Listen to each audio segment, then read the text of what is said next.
विद्यार्थी मित्रांनो, आज आपण गणित या विषयातील तुमच्या वर्गातील म्हणजे इयत्ता 6वी मधील संख्येचे प्रकार हा घटक क्लिअर करणार आहोत। ओके, आता संख्येच्या प्रकारामध्ये तुम्हाला टॉपिक जरी संख्येचा प्रकार नसेल, संख्या मधील जर तुम्हाला डायरेक्टली नावं दिली असतील तर तसे मी नावही तुम्हाला या ठिकाणी दिलेले आहेत। ऍक्च्युअली तुम्हाला संख्या कोणकोणत्या अभ्यासाच्या त्या अगोदरच मी बोर्डवर या ठिकाणी लिहून दिलेल्या आहेत।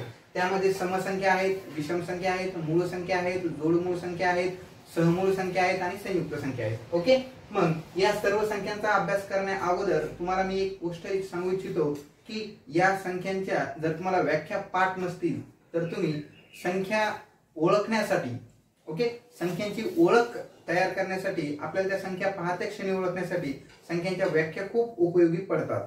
तर त्या संख्यांच्या व्याख्या तुम्ही पाठांतर लवकरात लवकर करून घ्या। ओके, आता जसं की समसंख्यांची व्याख्या काय सांगते की जर एकक स्थानी 0, 2, 4, 6, 8 जर हे अंक दिसत असतील तर तुम्ही त्या संख्येला समसंख्या आहेत असं डायरेक्टली म्हणू शकता। जसं विषम संख्या काय सांगते, एकक स्थानी संख्यांच्या एकक स्थानी 1, 3, 5, 7 आणि 9 हे जर अंक दिसत असतील तर ती कितीही मोठी संख्या असली तर एकक स्थानी जर तुम्हाला आता सांगितलेले मी 1, 3, 5, 7, 9 हे जर अंक दिसत असतील तर ती संख्या विषम संख्या आहे हे तुम्हाला म्हणता येतं। आता मूळ संख्येची व्याख्या काय म्हणते की ज्या संख्येला फक्त 1 ने आणि त्याच संख्येने भाग जातो, त्याच्या व्यतिरिक्त कोणत्याही संख्येने भाग जात नाही। म्हणजेच काय की अशी संख्या की तिचे 1 सोडून दुसरा कोणताही विभाजक नसतो किंवा विभाज्य नसतो, की ती संख्याला फक्त त्याच संख्येने भाग जातो, दुसऱ्या कोणत्याही संख्येच्या पाड्यामध्ये ती संख्या येत नाही। अशा ज्या संख्या आहेत त्या संख्यांना मूळ संख्या असे म्हणतात। आता जोडमूळ संख्या म्हणजेच एक एकत्रित मूळ संख्यांची जोडी, ओके, आणि संयुक्त संख्या, या संयुक्त संख्या ज्या मूळ संख्या नसतात, ओके, त्या संयुक्त संख्या असतात। समजते का? ज्या मूळ संख्या नसतात त्यांना संयुक्त संख्या म्हणतात। संयुक्त संख्यांना वेगवेगळ्या संख्यांना भाग जात असतो किंवा त्या इतर वेगवेगळ्या संख्यांच्या पाड्यामध्ये येत असतात। आता समूळ संख्या अशी की तिला फक्त त्या संख्येने आणि 1 नेच त्या दोन्ही संख्यांना भाग जात असतो। ओके, म्हणजे त्याचे जर संख्या आणि त्यांचे नियम असे जर तुम्ही पाहिले तर तुम्हाला ती संख्या पाहत्या क्षणी ती संख्या कोणती आहे, कोणत्या प्रकारामध्ये मोडते ते तुम्हाला समजत असतं। त्यामुळे काय करा, आता या ठिकाणी तुम्हाला ज्या आता व्याख्या मी सांगितल्या त्या तुम्ही व्यवस्थित पाठांतर करून घ्या किंवा मी तुम्हाला शॉर्टकट त्याचे कसं लक्षात ठेवायचं ते या ठिकाणी सांगतो। एक संख्येचा प्रकार आपण पाहूया। आता बघा समसंख्या, अगोदर पाहूया समसंख्या। आता समसंख्या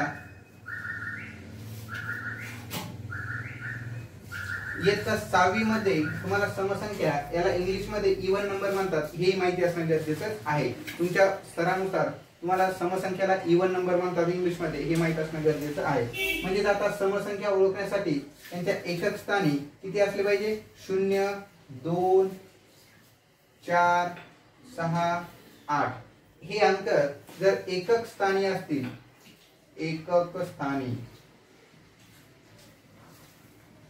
ओके, म्हणजेच काय रे बेटा, तर एकक स्थान म्हणजे संख्येचं कोणतं, तर आता या ठिकाणी बघा 8, 3, 5, 6,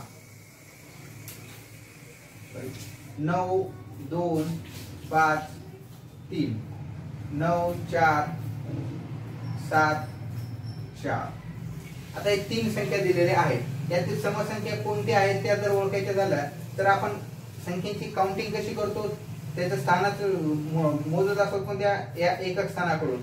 एकक, दशक, शतक, हजार, एकक, दशक, शतक, हजार, एकक, दशक, शतक, हजार, म्हणजे ही जी एकक स्थानची जी संख्या आहे त्या ह्या आहेत, ओके, या पट्ट्यामध्ये।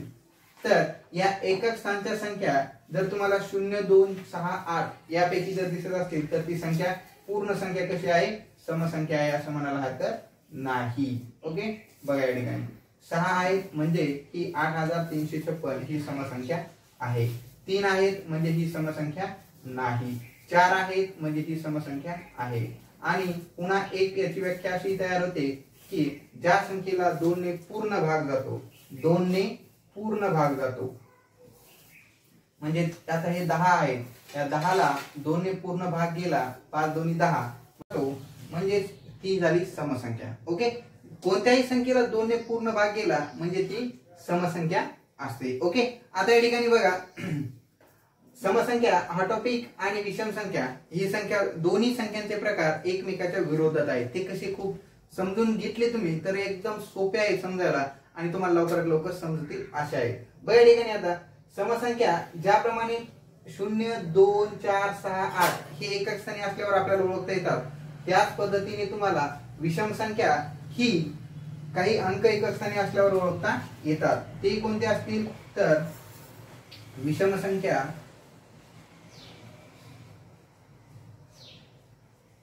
ह्या 1, 3, 5, 7 व 9 हे जर या 5 अंकापैकी कोणताही अंक जर एक एकक स्थानी असेल तर असं समजून घ्यायचं की त्या ठिकाणी ती विषम संख्या क्रिएट होत आहे, ती विषम संख्या आहे. ओके, तुम्हाला डायरेक्टली एकक स्थानी म्हणजे तुम्हाला एकक स्थान जर माहित समजत नसेल तर या ठिकाणी बऱ्याचशा विद्यार्थ्यांना तर लक्षात ठेवा ही जी पहिली संख्या जी असते का ती एकक स्थानची संख्या असते. ओके,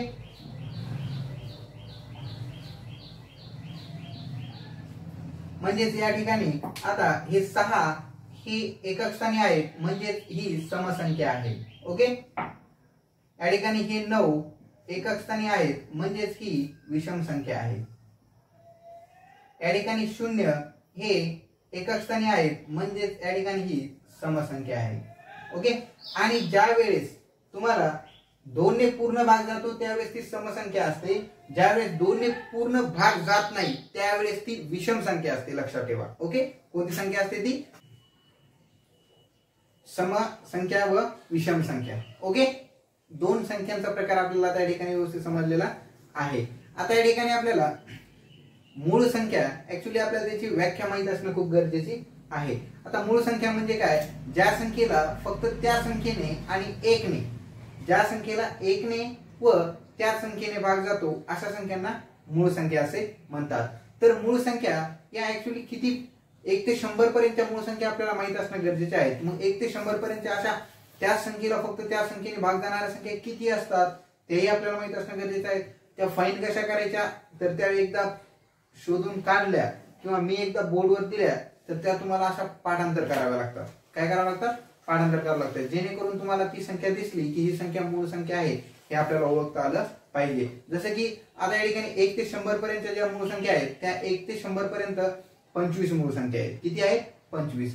याच्यामध्ये सगळ्यात मूळ संख्येचा पहिला नियम 1 ही मूळ संख्या नाही. लक्षात ठेवा, 1 ही मूळ संख्या नाहीये. त्यानंतर दुसरा नियम, मूळ संख्या ह्या लहानात लहान मूळ संख्या 2 ही संख्या आहे. लहानात लहान मूळ संख्या कोणती आहे, 2. त्यानंतर मूळ संख्यामध्ये फक्त एकच अशी संख्या आहे की ती समसंख्या आहे. समजतंय का, मूळ संख्येमध्ये एकच अशी संख्या आहे की ती समसंख्या आहे आणि ती आहे 2. ओके, याच्या व्यतिरिक्त 2 या संख्येच्या व्यतिरिक्त कोणतीही मूळ संख्या समसंख्या नाहीये. ओके, सर्व विषम संख्या आहेत. समजतंय का, कोणतीही समसंख्या मूळ नाहीये 2 व्यतिरिक्त. ओके, 2 ही एकच सममूळ संख्या आहे. त्यानंतर जर तुम्हाला प्रश्न विचारला की लहानात लहान मूळ संख्या कोणती तर 2. लहानात लहान विषम मूळ संख्या कोणती तर 3. कोणती, 3. 3 ही मूळ संख्या विषम संख्या लहानात लहान आहे. ओके, मग त्यानंतर 5, 7, 9 या संख्यांना 2, 5, 7 या ज्या संख्या आहेत या संख्या कशा आहेत, मूळ संख्या आहेत. कारण की 2 ला फक्त 2 ने भाग जातो आणि 1 ने जातो, 3 ला फक्त 3 ने जातो आणि 1 ला जातो, 5 ला फक्त 5 ने जातो आणि 1 ने जातो, 2 ने जात नाही, 3 ने जात नाही, 4 ने जात नाही, 7 ला 4 ने जात नाही, 5 ने जात नाही, 3 ने जात नाही, फक्त भाग जातो तर ते 7 ने आणि 1 ने. ओके, त्याच्या व्यतिरिक्त पुन्हा आपल्याला अशा 1 ते 100 पर्यंतच्या मूळ संख्या माहित असणं गरजेच्या आहेत. त्या कोणकोणत्या तर मी तुम्हाला ओरली सांगतो, तुम्ही लक्षात ठेवा. बघा, 1 ते 10 पर्यंतच्या या 4 संख्या झाल्या. आता 10 ते 11 पर्यंतच्या संख्या बोर्डवर लिहून देतो तुम्हाला, लक्षात ठेवा. 11, 13, 17 व 19. त्यानंतर 23, 27, 23, 29, 31, 37, 41, 43, 47, 53, 59, 61, 67, 71, त्यानंतर 73, 79, 83, 89 आणि 97. ओके, बघा त्या ठिकाणी 1 2 3 4 5 6 7 8 9 10 11 12 13 14 15 16 17 18 19 20 21 22 23 24 आणि 25 या एकूण 25 मूळ संख्या 1 ते 100 मध्ये आपल्याला पाहायला मिळतात। या संख्यांना कोणत्याही संख्येने भाग द्या, एक सोडून कोणत्याही संख्येने भाग द्या, भाग जात नाही। त्या संख्यामध्ये ते पाड्यामध्ये कोणत्याही संख्यामध्ये येत नाही। याच्या व्यतिरिक्त ज्या संख्या एक सोडून, आता बघा या ठिकाणी मूळ संख्या आणि संयुक्त संख्या ह्या एकमेकांच्या कशा आहेत, ऑपोजिट आहेत। ओके, त्या कशा, जर ह्या मूळ संख्या असतील, आता एक ही संख्या जी आहे, एक या संख्येचा नियम आहे ती मूळही नाही आणि संयुक्तही नाही। ओके, लक्षात ठेवा, संयुक्तही नाही। म्हणजे जर आपण मूळ संख्या आणि संयुक्त संख्या जर पाहिल्या तर ज्या मूळ संख्या आहेत त्या संयुक्त संख्या नाहीयेत आणि ज्या संयुक्त संख्या आहेत त्या मूळ संख्या नाहीयेत। म्हणजे जर या ठिकाणी या एवढ्या जर 1 ते 100 पर्यंत 25 संख्या जर मूळ संख्या असतील तर 1 ते 100 पर्यंत संयुक्त संख्या 74 असतात। किती? 74, कारण की एक ही संयुक्त नाही आणि मूळ नाही। लहानात लहान संयुक्त संख्या 4 आहे। कोणती आहे? 4, कारण की तिला 2 ने भाग जातो, 4 ने जातो। म्हणजे जास्तीत जास्त संख्येने भाग जाईल, एक सोडून त्याच्या व्यतिरिक्त पुन्हा जर संख्येने भाग जात असेल त्या संख्यांना संयुक्त संख्या असे म्हणतात। आता जोडमूळ संख्यांचा प्रकार हा तर असा आहे की ज्या संख्यांचा फरक किती असतो? 2 असतो। ज्या संख्यांचा फरक, मूळ संख्यांची जर वजाबाकी केली तर त्यांचा फरक किती येतो? 2 येतो। जसे की 3 व 5 यांचा फरक किती येतो? 2 येतो। 5 व 7 म्हणजे या जोडमूळ संख्या आहेत। 11 व 13, आता 13 आणि 17 ह्या जोडमूळ संख्या होतील का? नाही, कारण की त्यांचा फरक 2 येतो का? नाही, 2 फरक आला पाहिजे त्यावेळेस त्या जोडमूळ संख्येची त्यांची जोडी होते। ओके, जसं की या ठिकाणी 29 31 आहेत, 43 आहेत, त्यानंतर या ठिकाणी 59 61 आहेत। ओके, अशा ज्या संख्या आहेत त्या जोडमूळ संख्या आहेत। ओके, मग जोडमूळ संख्येच्या जोड्या किती होतात त्या फाइंड करायच्या 1 ते 100 पर्यंतच्या। ओके, मग त्यानंतर सहमूळ संख्या, या ठिकाणी टॉपिक आहे आपला सहमूळ संख्या। आता सहमूळ संख्या या अशा प्रकारच्या संख्या असतात ज्यांच्या 2 संख्या अशा असतात की त्यांना फक्त त्या दोन्ही संख्येचे जे विभाजक असते त्यामध्ये फक्त 1 नेच भाग जातो, बाकी दुसऱ्या कोणत्याही संख्येने त्या 2 संख्येला भाग जात नाही। अशा संख्यांना सहमूळ संख्या असे म्हणतात। सहमूळ संख्यांची जी जोडी असते त्या जोडीला फक्त 1 ने भाग जातो, त्याचे विभाजक पुन्हा दुसरे कोणतेही सारखे नसतात। अशा संख्यांना सहमूळ संख्या असे म्हणतात। ओके, चला तर या अशा प्रकारे तुम्हाला संख्यांच्या प्रकारामध्ये समसंख्या, विषम संख्या, मूळ संख्या, जोडमूळ संख्या, संयुक्त संख्या आणि सहमूळ संख्या या संख्यांचा अभ्यास तुम्हाला पूर्णत्व, तुम्ही त्यांच्या व्याख्या पाठ करून त्या संख्या ओळखू शकता किंवा ह्या पाठांतरही करून ठेवू शकता। ओके।